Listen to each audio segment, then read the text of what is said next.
Caru Coco Park, le parc de tous vos loisirs depuis plus de 10 ans. Cette année, Karukeraland fête ses 10 ans de rire, de sourire et d'aventure en famille. Depuis une décennie, vous êtes des milliers à partager des moments magiques au cœur de la Guadeloupe. Toboggans, animaux, jeux d'eau, manèges, il y en a pour tous les âges, toutes les envies. Merci de votre confiance depuis 10 ans. Et ce n'est que le début. Karukeraland, c'est également des hébergements 4 étoiles. Guadeloupe, actualité. Commençons ce journal par ses communiqués. En bref, ce soir, le ministère de l'Intérieur confirme que plusieurs signalements ont été transmis à la Miviludes concernant l'église évangélique Église Renaissance implantée en Guadeloupe. Cette confirmation fait suite à une interpellation du député Christian Baptiste après la publication d'une enquête évoquant des témoignages d'anciens membres faisant état de pression psychologique, d'isolement social et de pratiques jugées préoccupantes.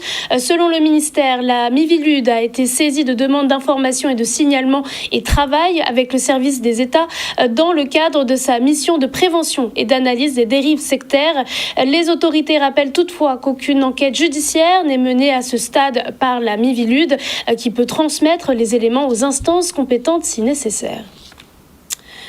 Au collège Front de Mer à Pointe-à-Pitre, les enseignants se mobilisent pour dénoncer un climat qu'ils jugent autoritaire et une dégradation de leurs conditions de travail depuis la rentrée 2025-2026. Selon plusieurs membres du personnel, les tensions se sont accentuées avec la nouvelle direction entraînant des difficultés de dialogue et multiplication des arrêts de maladie. Les enseignants évoquent également des impacts sur la santé et la sécurité au sein de l'établissement. Le personnel réclame désormais une médiation du rectorat afin de sortir de la crise, tandis que la direction dit souhaiter ouvrir des discussions avec l'ensemble des équipes mobilisées. La Coupe du Monde de football a débuté ce jeudi 11 juin à Mexico avec une première édition élargie à 48 équipes et organisée dans 3 pays, je rappelle le Mexique, les États-Unis et le Canada, avec 104 matchs disputés dans 16 stades parfois éloignés de plusieurs milliers de kilomètres. Cette édition qualifiée de mondiale du gigantisme suscite déjà des critiques sur son impact logistique et environnemental. Au-delà du terrain, la compétition est marquée par plusieurs tensions politiques et sécuritaires, notamment autour des conditions d'accueil aux États-Unis et de la sécurité au Mexique. Et sportivement, les grandes nations du football, dont la France, l'Argentine ou encore le Brésil, font figure de favoris dans une compétition qui s'étalera jusqu'à la finale prévue le 19 juillet près de New York. À la une de notre journal ce soir, le coup d'envoi du baccalauréat 2026 a été donné ce jeudi en Guadeloupe dans un contexte particulier. À Petit-Bourg, les épreuves anticipées de français des élèves du lycée des droits de l'homme ont été délocalisées à Bainbridge en raison d'émanations de sargasses. Une organisation exceptionnelle a été mise en place pour permettre le bon déroulement des examens avec un dispositif de logistique renforcé et la mobilisation de plusieurs établissements d'accueil. Un sujet préparé par Charlie Dagonia. Il se passe que nous sommes délocalisés de manière exceptionnelle par rapport aux émanations liées aux sargasses. Donc nous avons été prévenus dès fin avril que le bac serait délocalisé. Tout s'est organisé en conséquence. Les familles et les élèves ont été prévenus. Et ce que nous avons fait ce matin, c'est un démarrage des épreuves, on peut dire, depuis le lycée de Petit-Bourg, le lycée d'accueil des enfants, puisque c'est là que nous avons fait l'appel, la vérification d'identité, avant de monter dans les bus. Nous avons donc 7 bus, 4 bus à destination de Bainbridge, puisqu'il s'agissait du bac général, et 3 bus qui se sont dirigés vers le lycée agricole, le LGTA Buffon, qui nous accueille pour les épreuves technologiques, le français dans la série technologie. Nous sommes dans une opération de solidarité. Les lycéens de Petit-Bourg sont en difficulté par rapport à l'échouage massif de sargasses et il faut qu'ils passent leurs examens. Donc, on était presque obligé de les accueillir, de mettre en place donc le dispositif pour pouvoir les accueillir. Mais il y aura des collèges pour les brevets, notamment les collèges de Petit-Bourg. Et aujourd'hui, on pouvait se dire que aujourd'hui même, on aurait pu tenir les épreuves à Petit-Bourg, mais imaginez si on avait eu un problème, ça aurait été impossible. Donc vous avez vu la logistique, on a eu 3 cars qui sont arrivés et escortés par la gendarmerie nationale. Donc, on a vraiment tout mis en place pour faire en sorte que les élèves puissent être présents sans avoir le stress de dire on est en retard et que chaque parent devait s'organiser. Et on fera la même chose, évidemment, pour le bac, la semaine prochaine, et pour le DMB. Ah, bien évidemment. Donc, ce sont d'abord des salles, parce que les élèves ont besoin de salles, donc, pour pouvoir composer. C'est également la mise à disposition des moyens techniques, donc l'Internet, moyens informatiques également. Donc, c'est tout un ensemble. Voilà. Et on a également mis à leur disposition la restauration scolaire pour le personnel, notamment. Je dirais un dispositif vraiment hors norme parce que la région a mis les moyens pour pouvoir recevoir nos jeunes de Guadeloupe, justement, qui vont ce matin composer. Et on sait que bien les sargasses font des dégâts. Ben, la région a tout mis en œuvre pour que ces élèves puissent vraiment composer dans des conditions vraiment normales. Et moi, je félicite encore tout le service qui a mis en place justement ce dispositif. Je suis contente, je suis ravie. Et en plus de les voir arriver ce matin, escortés par les gendarmes. La filière pêche était évidemment au centre des discussions le 9 juin dernier lors d'une réunion de concertation réunissant professionnels et représentants institutionnels. L'objectif est remonter les difficultés du secteur entre coût du carburant, sargasses, algues rouges et contestation de l'arrêté de pêche. Si cette première rencontre n'a pas débouché sur des décisions immédiates, plusieurs groupes de travail doivent désormais être mis en place. Une réalisation d'Olivier Félix. La réunion était faite non pas pour déboucher sur des choses concrètes, elle était faite pour entendre un certain nombre de revendications, de difficultés rencontrées par la profession sur à peu près tout d'ailleurs, puisqu'on a parlé des algues rouges, on a parlé des sargasses, on a parlé du prix des carburants, on a parlé de l'arrêté pêche, qui est passablement contesté. Et le but, c'était d'abord d'écouter, d'entendre et de voir comment on pouvait avancer sur un certain nombre de problèmes qui étaient évoqués. Donc il y a eu un certain nombre de pistes. Le député Serva était également présent une partie de la réunion, s'est engagé aussi à faire remonter auprès de ses collègues parlementaires un certain nombre de choses qui dépendent de la loi et qui ne sont pas uniquement des aides de la région ou tout simplement des aides d'État. Donc on peut dire qu'il y a eu en effet des choses concrètes qui vont se mettre en place et dans ces cas-là, on peut dire que la réunion a été positive. Je dirais qu'il y a des opinions divergentes sur certains sujets. Voilà, ça fait partie de la démocratie, du fonctionnement de la République. Après, on essaie de trouver des consensus sur certaines choses. Il y a des choses où on n'aura pas de consensus, des sujets. Il y en a où on aura consensus. Mais ça fait partie du débat républicain. Ça, nous, moi, on retient, depuis le temps où il y a dans réunion, depuis le temps où il y avait une négociation, on a senti que l'État, les gens encerclés, et puis pour nous, on ne peut pas faire grand-chose. Donc, nous devons défendre nous, mais bon, des fois, ça a eu dégoûté, ouais. Ouais. Rapidement, il va avoir une réunion, une prochaine réunion, peut-être avant la fin du mois, puisque l'arrêté pêche a été mis en cause, notamment sur ses impacts économiques. Donc les pêcheurs se sont engagés notamment à communiquer leur carnet de pêche de façon à véritablement étudier, faire une étude économique, si en effet les dispositions de l'arrêté, notamment la limitation de pêche, etc., a un impact véritablement sur leur activité. Donc là, c'est assez rapide. Deuxième chose, un groupe de travail va se mettre en place avec la direction de la mer, avec l'ARS, avec la DEAL, avec l'université, avec l'IFREMER sur les algues rouges, de façon à, en effet, à poursuivre l'étude de l'impact de ces algues rouges, les causes et éventuellement leur évolution, et ensuite de pouvoir faire nourrir un échange avec les professionnels de la pêche sur ce sujet-là. Notamment comment s'en prémunir ou comment on peut prévoir les choses. Voilà. Sur les sargasses, il a été rappelé en effet que l'impact sur la pêche doit être un élément à prendre en compte, notamment dans le plan des SARCOP qui a été mis en place et dans le cadre du futur syndicat mixte fermé qui va reprendre en effet cette compétence sur les sargasses. Voilà, c'est le genre de choses. Rappelez aussi l'aide au carburant. Alors, je sais bien, il était réclamé en effet une aide à la pompe. Il a été expliqué pourquoi, en effet, c'était impossible, mais que cette aide était à réclamer, de solliciter par les marins-pêcheurs auprès de l'ASP en se faisant aider du comité des pêches. Donc, tout ça, ce sont des points qui peuvent être mis en place très rapidement. La lutte contre les braquages et la criminalité organisée franchit un nouveau cap en Guadeloupe. La Braco, unité spécialisée déjà opérationnelle sur le terrain, a été officiellement intégrée à la section de recherche de la gendarmerie lors d'une cérémonie au camp militaire de Dugommier à Bémao. Un renfort présenté comme stratégique face à des réseaux de plus en plus structurés, alors que les vols à main armée représentent une part majeure de l'activité judiciaire sur le territoire. Un retour en images avec notre journaliste Nicolas Hachi. Depuis sa création, nous interpellons au moins une équipe de braqueurs chaque semaine. Quand il n'y en a pas pendant une semaine, pour une raison ou pour une autre, eh bien, la semaine d'après, il y en a 2, voire 3. Donc le bilan est très positif, surtout que nous ne nous contentons pas d'interpeller des suspects pour les présenter au parquet.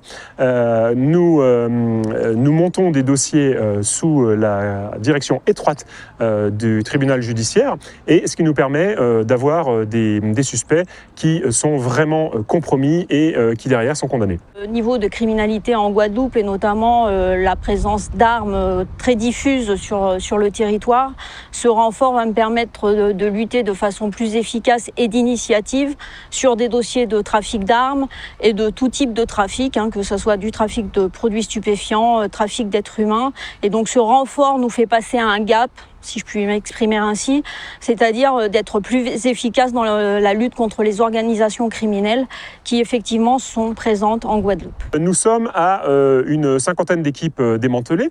Parfois c'est les mêmes qui se recomposent, c'est des gens qu'on a déjà incarcérés, qui sont en prison, qu'on va chercher pour d'autres faits. Ce ne sont pas 50 équipes différentes, mais comme nous sommes à près d'un an, nous sommes effectivement à un par semaine, si je compte le GLAV, et du coup, effectivement, on a une cinquantaine d'équipes. Ce sont des gens qui, pour la plupart, sont rarement relaxés et qui sont condamnés, et souvent lourdement. Nouvelle opération de contrôle routier à Montebello hier, où les gendarmes intensifient leurs interventions sur les axes les plus accidentogènes. Vitesse, alcool, téléphone au volant, les forces de l'ordre multiplient les vérifications dans un contexte toujours préoccupant, avec un bilan de la sécurité routière qui reste lourd depuis le début de l'année. En 1 heure, plusieurs infractions ont été contrastées, illustrant évidemment la persistance des comportements à risque sur les routes de l'archipel. Un sujet de Lucien Nébor et Ilan Marbeuf. Ce contrôle est réalisé, comme régulièrement par les gendarmes.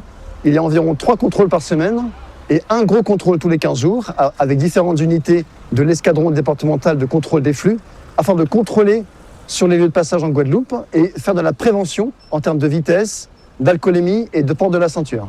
Parce qu'on a, vous le savez, en Guadeloupe, des chiffres de la sécurité routière qui ne sont pas satisfaisants. On en est à 20 morts depuis le 1er janvier 2026. C'est le même bilan qu'à cette date en 2025. Donc l'objectif, c'est de montrer aux automobilistes, aux Guadeloupéennes et aux Guadeloupéens qu'on met tout en œuvre pour que la route soit plus sûre. Et c'est pour ça qu'il y a plus de contrôles de gendarmes sur les routes. Nous avons relevé 10 infractions en une heure de contrôle. 3 à la vitesse, 3 non-port de la ceinture de sécurité. Et le reste, c'est du téléphone et des vitres teintées qui ne respectent pas les prescriptions réglementaires. Cet après-midi, ce contrôle à Montebello, c'est un endroit qui est quand même identifié comme accidentogène, puisque c'est une portion de voie où les gens augmentent naturellement leur vitesse, mais aussi continuent d'utiliser leur téléphone, donc qui fait que ça fait un cocktail détonnant pour avoir un accident. On a mis en place 9 nouveaux radars routiers sur les routes de Guadeloupe. Malheureusement, un certain nombre d'entre eux ont été dégradés. On regrette que des personnes refusent le contrôle de la vitesse alors que le nombre de morts en Guadeloupe augmente et reste important.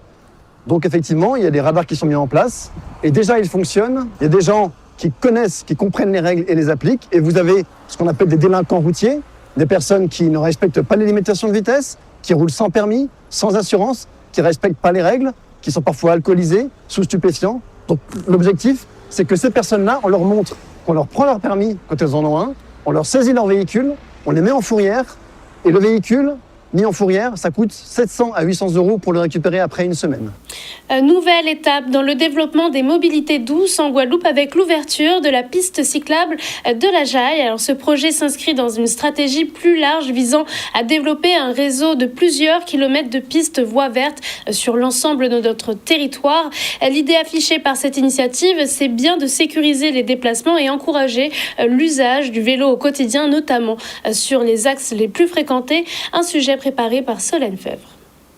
L'idée à terme avec ce projet de Chima, directeur régional vélo-route, c'est de faire en sorte qu'on ait à terme plus de 700 km de pistes cyclables voies vertes, parce qu'il y a aussi également les voies vertes qui sont utilisées non seulement par les vélos, mais également aussi par les usagers, joggeurs, marcheurs. Aujourd'hui, on est aussi sur un projet qui fait à peu près 3 km 7, je crois, de mémoire. Et à terme, on doit pouvoir relier, poursuivre, faire l'extension au niveau jusqu'à la piste cyclable Boris-Carène, plus à l'ouest et plus à l'est aussi, au-delà, au niveau du Gosier et passer au niveau d'aller vers la Pointe des Châteaux. C'est une première phase un peu de piste cyclable. Il y a un nom qu'on appelle piste douce, que nous avons commencé sur Bémarol. Il y a plusieurs projets que nous menons avec les services de l'État, notamment à l'ADEAL. Le nombre d'accidents sur la route, pour moi, c'est une chose qu'on devrait essayer de baisser. C'est pour cette raison aussi que nous avons, depuis quelques années, ouvert le pont de l'Alliance qui fait 12 km, permettre aux cyclistes de s'entraîner, aux jeunes de devenir une piste sécurisée. Nous avons aussi la région créé la piste Boris-Carène qui fait près de 3 km, qui est utilisée matin, midi et soir, vraiment. Donc avec les services de l'État, la région prend toutes les mesures, avec aussi la route de Guadeloupe pour pouvoir sécuriser nos piétons, nos cyclistes, mettre les moyens pour qu'ils puissent effectivement emprunter des voies douces, des voies sécurisées, éviter le nombre d'accidents que nous avons. Toutes les mesures ont été faites pour des vitesses pratiquées de l'ordre de 20-25 km/h. Ce n'est pas une piste pour s'entraîner pour un sportif.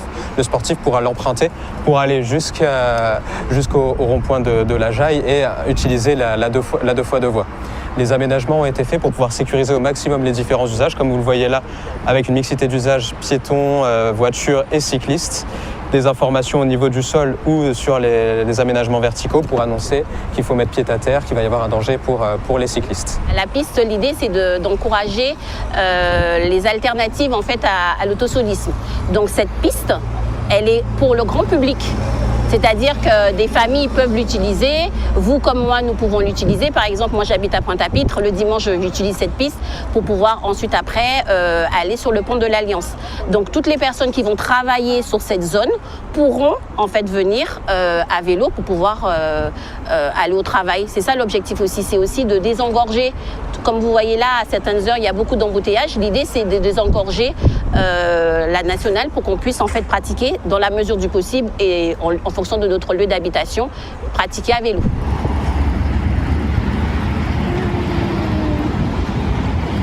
Direction la ville du Moule, la municipalité a choisi de saluer l'engagement et la résilience de familles de la commune à l'occasion d'une cérémonie organisée avec le CCAS.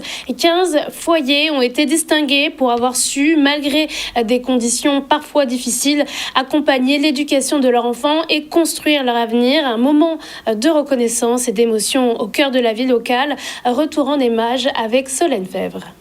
Cet après-midi, Madame le maire, son conseil municipal, le CCAS et l'UDAF, nous avons choisi et nous avons décidé d'honorer les familles méritantes de notre commune. C'est-à-dire que nous nous sommes arrêtés sous des critères de difficultés, des familles qui faisaient face à de grosses difficultés dans leur vie et qui, malgré tout, ont réussi à éduquer leurs enfants et à leur offrir un bel avenir. Donc aujourd'hui, c'est une façon pour nous de leur dire merci et de nous témoigner leur reconnaissance en leur offrant ces petites médailles. Je voulais te dire aujourd'hui que je t'aime de tout mon cœur, chose que tu sais déjà. Chaque famille a son histoire et c'est très important que les enfants témoignent et relatent un petit peu leur vécu avec les parents.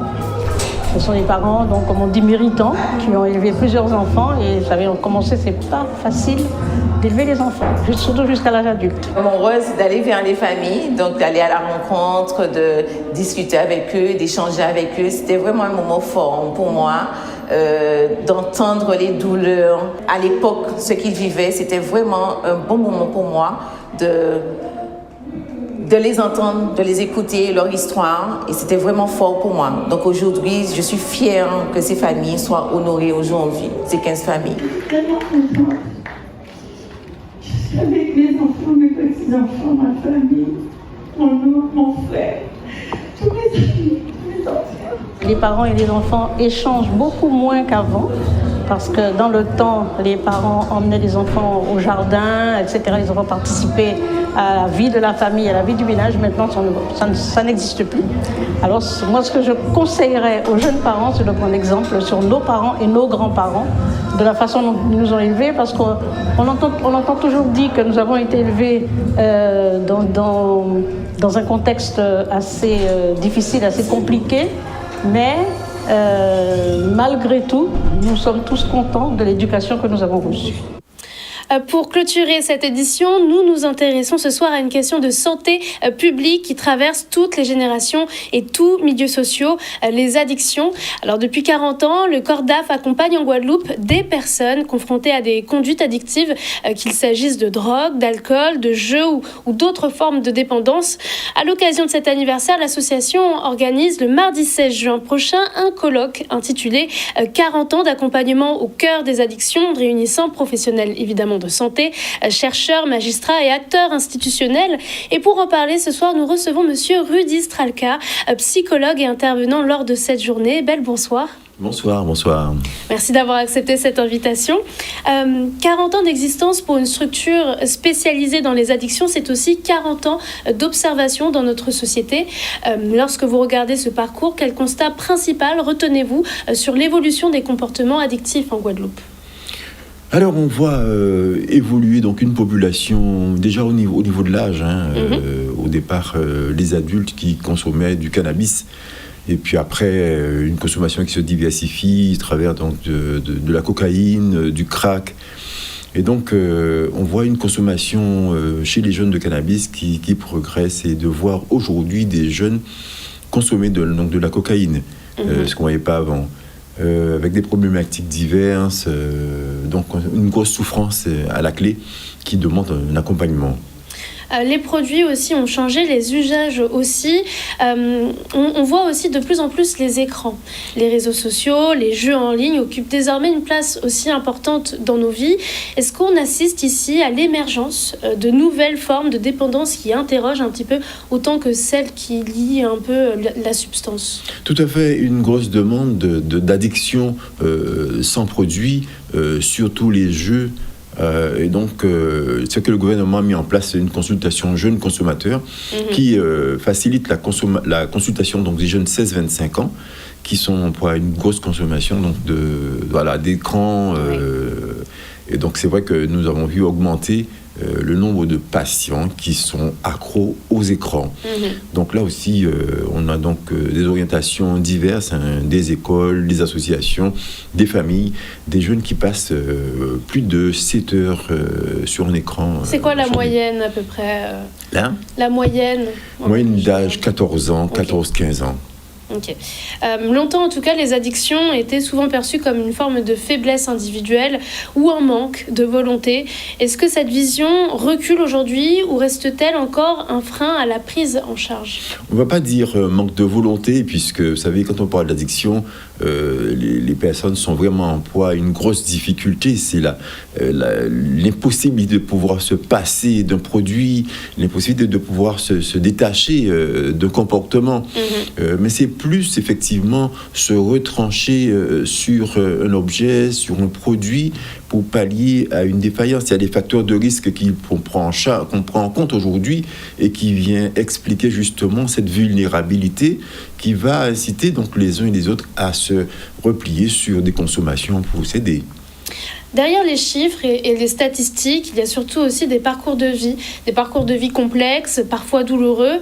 On entend souvent parler de dépendance sans réellement comprendre ce qui se joue. D'un point de vue psychologique, puisque je suis face à un psychologue, comment naît une addiction ?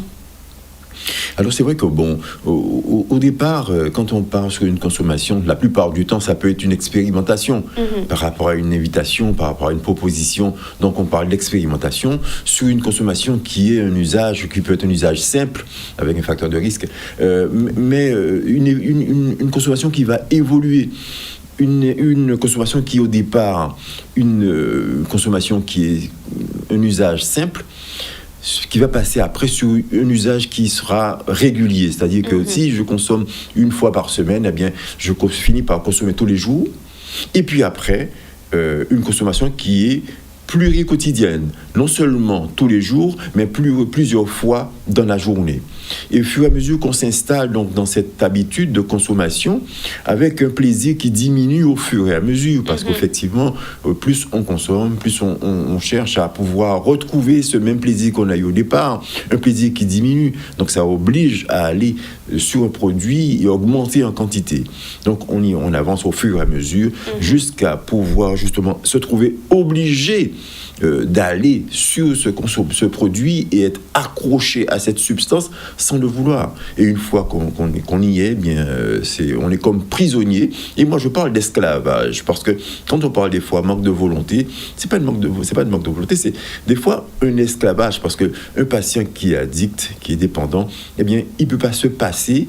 Il est comme obligé, combien même il est conscient des effets néfastes du produit, eh bien, il ne peut pas s'en passer. C'est un jeune qui me dit, vous savez, je prends ce produit, mais j'en ai pas vraiment envie, mais je suis coincé et obligé de consommer, je voulais m'en sortir. Face à ces réalités, la prévention apparaît plus que jamais comme un enjeu majeur.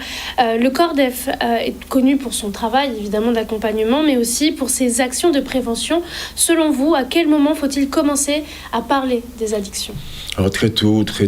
Alors les parents gagnent à en parler à la maison déjà, d'accord, avec leurs jeunes, expliquer un petit peu donc le danger que ça représente. Mais déjà avoir avec ses enfants là, des relations intéressantes, des relations assez étroites qui leur permettent de parler de vraies difficultés, parce que des fois effectivement le manque de communication, les difficultés de la relation avec les parents les entraînent justement, va cristalliser cette consommation qui au départ expérimentale. Ils vont trouver donc un étayage dans cette consommation. Mais si effectivement dans cette relation parent-enfant il y a un développement, quelque chose qui facilite l'échange, eh bien c'est déjà quelque chose de bien. En fait, il faut aujourd'hui changer notre manière de sensibiliser, si j'entends bien, et de privilégier davantage le dialogue qu'un discours moralisateur ou culpabilisant. Non, ça sert à rien. Souvent, plus on stresse, plus on incite les jeunes à se vautrer dans la consommation. Alors, est-ce que vous pouvez nous en dire un petit peu plus sur ce rendez-vous que vous proposez à la population guadeloupéenne pour ce colloque des 40 ans ? Alors, un rendez-vous particulier parce que l'association veut justement fêter 40 ans d'engagement à côté donc de ces personnes qui sont en proie à une addiction. Et l'objectif de ce colloque, c'est justement de sensibiliser, de valoriser 40 ans d'expertise. Avec des regards croisés, j'imagine, avec plein de champs d'action. Avec donc des médecins, avec des psychologues, avec des gens de la justice. Essayer donc d'échanger aussi des enjeux futurs donc, autour de la dictologie. Au fond, quel message souhaitez-vous adresser à travers cette journée anniversaire ? Eh bien, que nous puissions vraiment prendre conscience de l'importance de développer des relations saines autour de nous, entre nous, avec nos enfants, et que nous puissions justement nous attacher à donner de l'importance à ces liens qui sont importants. Enfin, un peu pour terminer, comment les personnes intéressées qui nous regardent et qui nous écoutent ce soir peuvent-elles y participer ? Alors, alors, ça va être difficile. Le peu de place qui reste, eh bien qu'ils appellent demain au 90 38 79. Demain dans la matinée, peut-être 90 38 79. Et pour pouvoir s'inscrire, il y reste très peu de place, malheureusement. Mais victime de votre succès, si je puis dire. Eh oui. C'est que les gens se sont sentis concernés aussi par cette problématique. Donc, c'est là tout l'enjeu. Tout à fait. Ceci dit, donc le centre reste ouvert à toutes les personnes qui veulent des informations, qui veulent partager, puisqu'en fait nous prenons en charge les usagers de drogue, mais aussi l'entourage, les parents qui se posent des questions, qui sont en difficulté par rapport justement à un conjoint, par rapport à un enfant qui est en difficulté. Donc avoir des conseils, les conduites à tenir par rapport à ces personnes qui sont en difficulté. Outremernews.fr, le site de l'actualité Outre-mer, 24 heures sur 24 et 7 jours sur 7. Retrouvez la chaîne Outremer News sur YouTube.